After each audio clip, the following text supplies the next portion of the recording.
É provável que milhões, talvez até bilhões de pessoas em algum momento tenham sentido o desejo de não existir. Agora, quando eu digo não existir, eu não estou falando da maneira como algumas pessoas desejam nunca ter nascido, ou mesmo de fantasias autodestrutivas.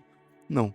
O desejo de não existir é o anseio por desaparecer magicamente, de preferência de uma forma que não exija tristeza, violência ou morte. Você pode conhecê-lo como o desejo de adormecer e nunca mais acordar. Por mais que esse desejo seja sentido, ele é misteriosamente pouco discutido. O que eu descobri sobre o porquê das vezes a gente sentir assim diz muito mais sobre a natureza da nossa existência, nossos desejos e como interpretamos a existência dos outros. Capítulo 1. O Dilema de Ivan Karamazov. Tem uma cena clássica no livro Os Irmãos Karamazov, onde dois irmãos, um é monge e um ateu, eles se sentam em um bar para conversar. O assunto, a existência de Deus, mas não é aquele debate chato de igreja, é algo muito mais profundo. O irmão mais velho, no caso o Ivan, ele olha para o mundo e vê que ninguém escapa do sofrimento. Ele foca no que dói, a dor das crianças. Se o mundo é cheio de crueldade gratuita, como Deus pode ser bom? Para Ivan, qualquer promessa de paraíso no futuro parece uma piada de mau gosto, perto do que a gente sofre todo dia aqui nessa terra. E é aí que ele solta a frase mais famosa do livro: não é que eu não aceite Deus, eu apenas, com todo respeito, devolvo o ingresso. O que ele quis dizer com isso? Que mesmo que o céu exista, o preço da entrada, que é todo esse sofrimento humano, é caro demais para ele. Para Ivan, o ponto principal não é provar se Deus existe ou não. A pergunta real é: nós realmente queremos fazer parte do mundo que funciona assim? E sendo bem sincero com vocês, pô, eu cheguei até a me emocionar ali nesse capítulo, porque é muito profundo. Mas não vamos perder o foco do vídeo, bora continuar. Capítulo 2. Experienciando a não experiência. Essa mesma ideia foi defendida por outro filósofo famoso, Albert Camus. Ele dizia que a pergunta mais importante da vida é uma só: vale a pena continuar vivo ou não?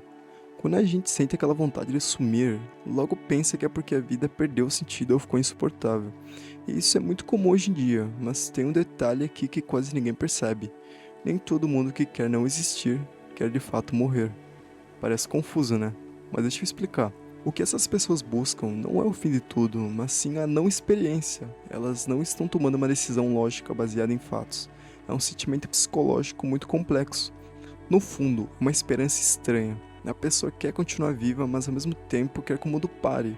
É como se ela buscasse um botão de pause definitivo, onde ela pudesse descansar de ser ela mesma sem precisar deixar de existir de verdade. Capítulo 3. Kierkegaard e o desespero. Uma das melhores explicações sobre esse desejo de sumir vem de um filósofo chamado Søren Kierkegaard. Ele escreveu um livro com um título muito pesado: A Doença para a Morte. Para ele, o pior tipo de sofrimento não é a morte em si, mas a sensação de que você não consegue morrer, mesmo querendo muito. Imagine que você chegou num nível de dor onde a morte parece um refúgio, um alívio, mas até esse refúgio é tirado de você. É o que ele chama de desespero. Às vezes a vida parece um dia infinito e monótono que nunca acaba. Sabe aquela sensação de tédio ou depressão onde o tempo parece parado? É aí que a gente sente o peso de ser a gente mesmo. Carregar o próprio eu se torna um fardo pesado demais, e a incapacidade de escapar de quem somos vira uma tortura silenciosa. Capítulo 4. Evangelion e Schopenhauer. Se você ler rápido o Evangelion, parece só um anime de robôs gigantes, mas a verdade é sobre um garoto de 14 anos lutando contra esse exato mesmo desejo de não existir. O Shinji representa a solidão profunda.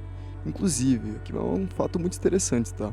O episódio 16 do anime tem o mesmo título do livro do Kierkegaard, A Doença para a Morte, que é o livro que a gente estava comentando agora há pouco sobre. E para entender isso, precisamos de outro filósofo, Arthur Schopenhauer. Ele dizia que o simples fato de sermos indivíduos separados uns dos outros nos causa sofrimento. É o dilema do porco-espinho, que inclusive já tem vídeo aqui no canal sobre. A gente quer chegar perto das pessoas, mas quanto mais perto chegamos, mais a gente se espeta e se machuca. Em Evangelho, eles têm um plano muito louco chamado Projeto de Instrumentalidade Humana. A ideia é simples e assustadora. Basicamente é destruir todas as barreiras entre as pessoas e fundir todas as consciências em uma só. Sem eu e sem você. Não haveria mais dor, mas também não haveria mais humanidade. Capítulo 5. O Grande Outro e a Vergonha. Aqui entra o psicanalista Jake Slacan. Ele diz que o nosso desejo não nasce da gente, mas sim do que a gente acha que os outros esperam de nós. Ele chama isso de grande outro. É como se fosse o olhar da sociedade ou das pessoas que amamos. O problema é que quando a gente fica obcecado em agradar esse olhar, isso gera uma vergonha profunda. E aquela sensação de eu sou um erro, eu não sou o que eles querem que eu seja. O Shinji sente exatamente isso. Ele deixou o desejo dos outros engolir o dele. O desespero dele é a prova final que ele usa contra a própria existência. Capítulo 6. O vazio como refúgio. No fundo, esse desejo de sumir é uma frustração com a nossa própria individualidade. Quem passa por isso não quer a dor da morte, mas sim a paz e não ter desejos.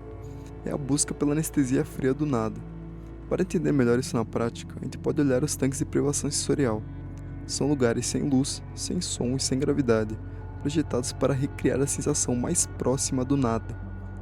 Neles, quem entra relata que o tempo parece simultaneamente instantâneo e infinito. E a grande lição nessa experiência é muito curiosa. Essa paz absoluta no silêncio, ela não serve para fazer odiar a sua existência. Muito pelo contrário, ela funciona como um descanso profundo. O silêncio permite recarregar as energias para conseguir aguentar o barulho e o desejo do mundo real lá fora. Capítulo 7. O risco de ser aceito. No final do Evangelho, o Shinji tem uma escolha: continuar no vazio onde nada dói, ou voltar para o mundo real onde as pessoas podem te machucar. A vergonha só existe quando se deixa o olhar dos outros decidir o nosso valor. Mas a verdade é que as pessoas reais da nossa vida, por mais que não concordem com tudo o que fazemos, podem nos aceitar se a gente der uma chance. Sempre vai existir um atrito entre o que você quer e o que o mundo quer. Aceite esse atrito. Quando você aceita o risco de ser rejeitado, você também ganha a chance de ser aceito de verdade. E se você gostou do vídeo, deixe seu like, se inscreve aí no canal e clica no próximo vídeo do card. E nos vemos na próxima. Valeu!